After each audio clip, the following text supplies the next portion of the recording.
I'm resident of Collinwood, Jewel Saints for YouTube, joined by my buddy Patrick McCray, author of the Dark Shadows Daybook and Dark Shadows Daybook Unbound.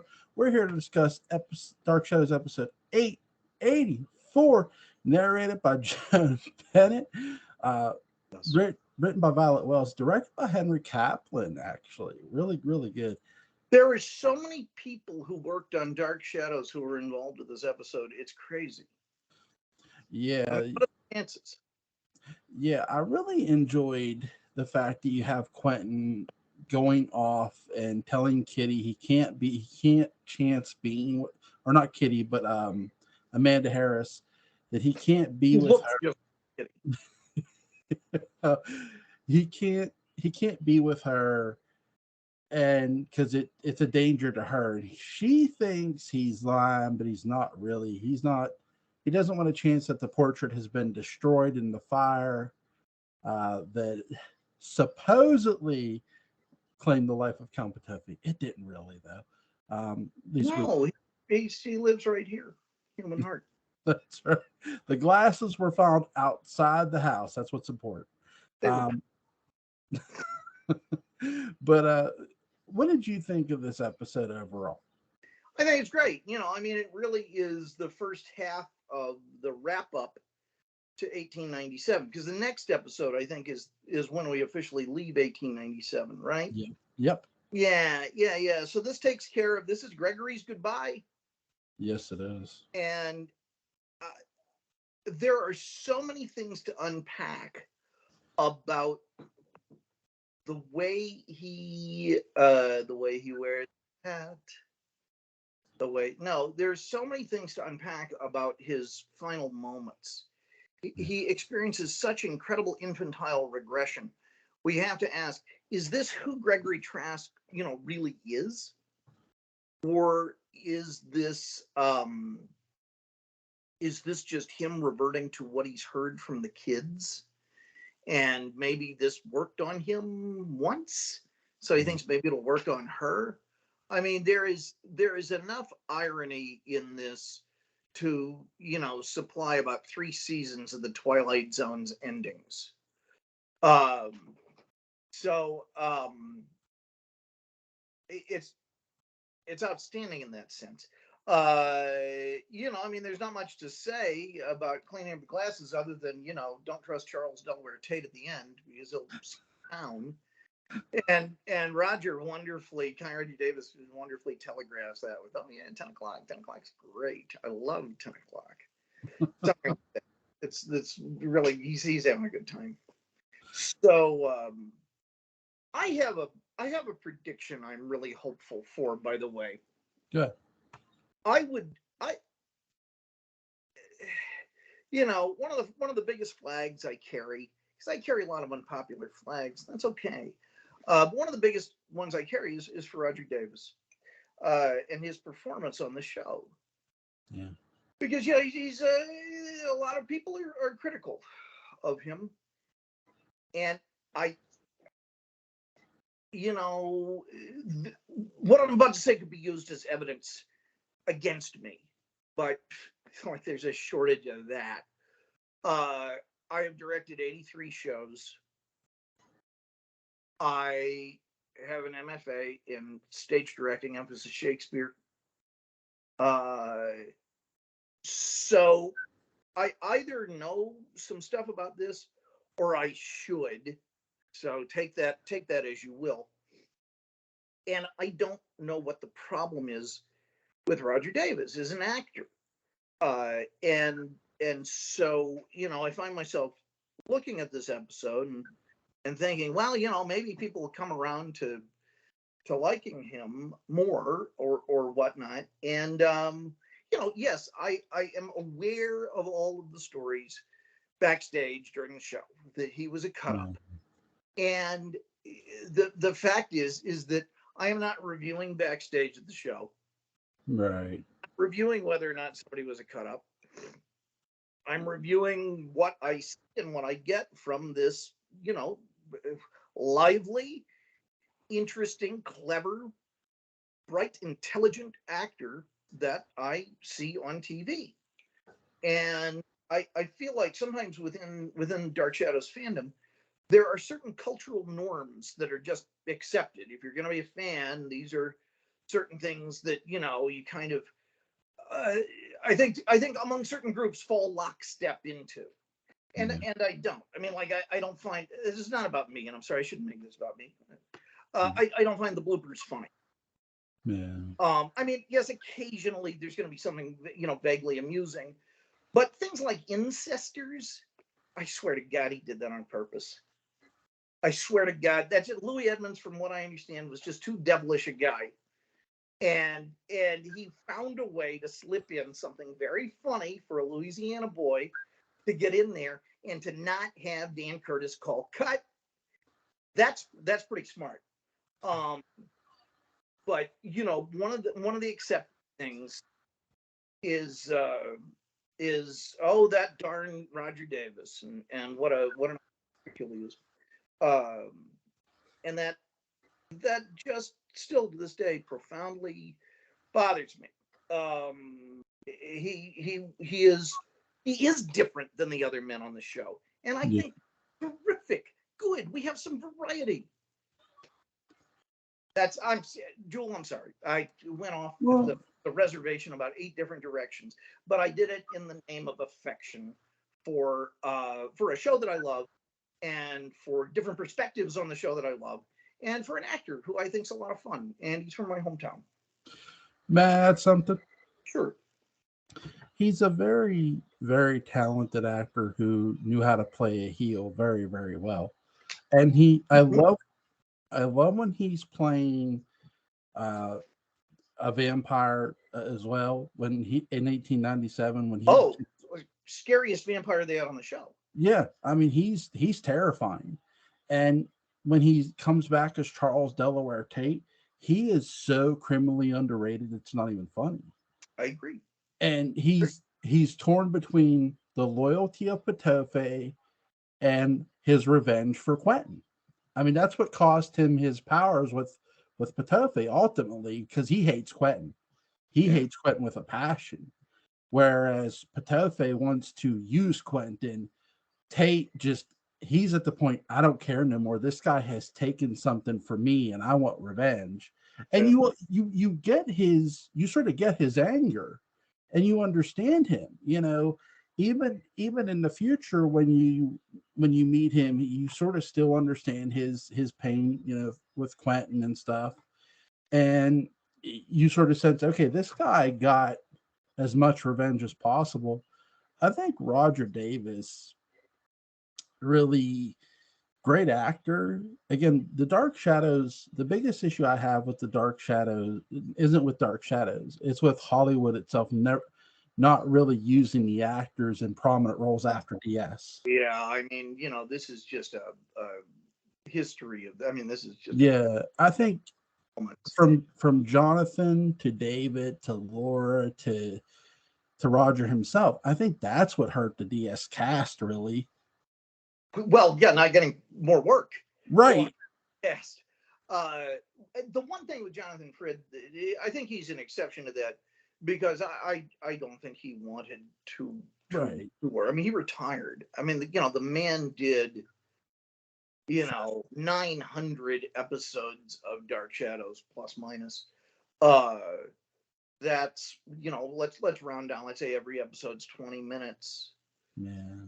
You know, that's what is that? It's like 300 hours or so. I'm not a mathematician, but I think it's like 300 hours Yeah, I of, want to of performance. yeah. Yeah, I want to be clear. I he you're right. Jonathan wanted to get away from he wanted to go back to the stage. Yeah, but Um but there are other performers who would have been more than happy to appear in lots of stuff. I mean, that's yeah, what performers do. And yeah, I mean, to be a Dark Shadows fan is to just shake your head in frustration at that reality, but not nearly as much frustration as someone who really proved their merit and their worth at having just marvelous opportunities. And and you know, I don't think that didn't happen because of Dark Shadows, Right. maybe Okay. one of them or something. But it's just, Hollywood was such a numbers game. And especially back then, you think you're dealing with three networks. You're dealing with three networks and, a cluster of studios and then, a lot of very low rent stuff. And that's it. Nowadays, I can't even count how many networks do original programming. Yeah. So, there and YouTube and everything else. I mean, there's a lot of work. The thing I'm telling my students right now in the writer's strike is, which I guess is it still on? Is it The over? writer's strike is over, but the actor's strike is The going. actor's strike is okay. Well, somebody's on strike. Right. Uh, is take this opportunity, make your own stuff, get your iPhones, which are like little movie studios, and I'm sure Samsung does just as well. Get your tin cans and your string or whatever you use. Make something, make a feature, edit it, put it on YouTube. Because when this is all, that's what people are going to be going for content more and more and more. I think YouTube eclipsed Netflix in terms of overall viewership. And so, my God, this is a golden opportunity because when everything gets up and running again, you will have these audition reels and maybe even a lot of followers. Jewel, you're headed for stardom, and we all know it. You're the next Doug McClure. Oh my God. Oh my God. I hope not. I'm just a fan who wants to talk to other fans and wants to just chill and talk to ES. That's how they all start out. You're gonna come back to me and have sunglasses and a cigarette holder, and you're just gonna whisper your questions to your wife, who's missing. Mr. Sains would like to know what your favorite moment in the episode was. And you're for a glass of champagne, looking at a blind and taking a call in the background. Yeah. Listen, if I did that, my wife would beat the shit out of me. The E True Hollywood story. Years later. Oh my God. Now, I really enjoy this episode though. Roger Davis, he is so, you could tell he's not sticking around once 10 o'clock hits. He tells, I could do it by 10 o'clock. You're right. He's like, you can tell, I'm out of here. I'm like Barnabas, you poor sap. Barnabas, for as much lying as he does, he really exists in a world where lying as an option doesn't exist. You would have thought that 10 minutes with Willie Loomis would have changed his tune with that, but no, he doesn't. He's like me, oh Lord. No matter how many times he has learning experiences, no matter how many times, I'm sure Quentin just stands by and goes, Barnabas, we didn't even warn you because we didn't think you'd fall for it again. He's like, well, it was different this time, and all of that. I enjoy saying it. I tried telling him, Quentin. I tried. Yeah, Quentin. Even I tried, and I was the one lying to him. Billy, I'll deal with you later. I love how he leaves the note too on the burnt piece of wood. That's perfect. Because Barnabas gets it. Barnabas signed Epstein's mother, just like at the end of a Welcome Back Kotter episode. I tell you who steals this episode is Catherine Lee Scott. My God, it's Kitty. Right. So what a weasel. Kitty Soames, she is both a wonderful woman and she's a weasel all rolled into one. Just on the minute. Yeah, she wants to leave. She doesn't want to marry Edward. She wants to just leave. And I love her. My favorite scene of hers is when she goes over and she's talking to Barnabas's portrait. It is reminiscent of Barnabas talking to Josette's portrait in a lot of ways. The only difference here is she's yelling at Barnabas's portrait And she then goes to Josette's portrait up in the old house, and she goes, "I'm leaving. You ain't gonna have no power over me." And that's when Barnabas comes in. She's like, "No, you'll just help her." And he's like, "No, will you marry me?" It's like, have you learned I'm nothing? sorry, Joel. The audio cut out. Or sorry, he Wanted me when to he marry you? yeah, when Barnabas comes in Oh, the you just said, "Will you marry me?" no, when Joel, Barnabas come I'm sorry, the audio's out again. sorry, Oh, when yeah. Barnabas when I don't know. Joel, I'm just kidding you. I heard everything. no sorry. I'm pulling your leg. Well, yeah, when Barnabas comes in the old house, he's like, will you marry me?" And I'm like, "Oh wow." I was like, "Has Barnabas learned nothing that this is gonna end bad?" No. He's an optimist. Yes. God Ah, bless him. that's a good episode.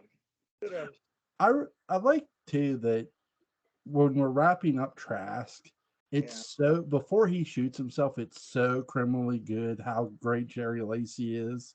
Wonderful. I mean, Jen Bennett is great as an antagonist taunting him here. And I love how she calls Tim Shaw, like, "Hey, you need to come over like soon." It's like, oh my god. And she leaves him two things. One, she leaves him the portrait of Amanda Harrison. She leaves him candles and a gun. He's down to his last candle, and Do he we? has Yeah, I saw the episode. Do we have? I'm sorry, that was rude of me. Yes, tell me more. he has the gun in his hand, and he's just slumped over. You don't see him shoot himself No, here. no, So but he slumps like a champ. yes, he Uh, does. now, do we know what happens? What happens to Tim Shaw? We don't. That's the thing. Tim Shaw. We All don't right. know what happens to him, and this is why I say that the Shaw in 1970 is related to him. Well, of course, I have a theory. Good. Judith has a new boy toy. Yeah. He's got a taste for the finer things. He seems to do anything she wants. They both kind of have dirt on one another. Yeah. There we go. Makes its own gravy. I, I, It's been a delight. I got one for you. Yeah. Okay. That I think he got it on with Charity. Charity begins at home. Uh, I have a thing that I need to attend to, sir. Okay. Bad news. So I need to get back to them. And I'm Okay. Okay. Link to the Dark Shadows Daybook Unbound is going to be in the description box. This has been a fun episode with Patrick McCray. Patrick, buddy, you have a good night, sir. Thank you very much, Jewel. I really appreciate it. See you, buddy. Bye.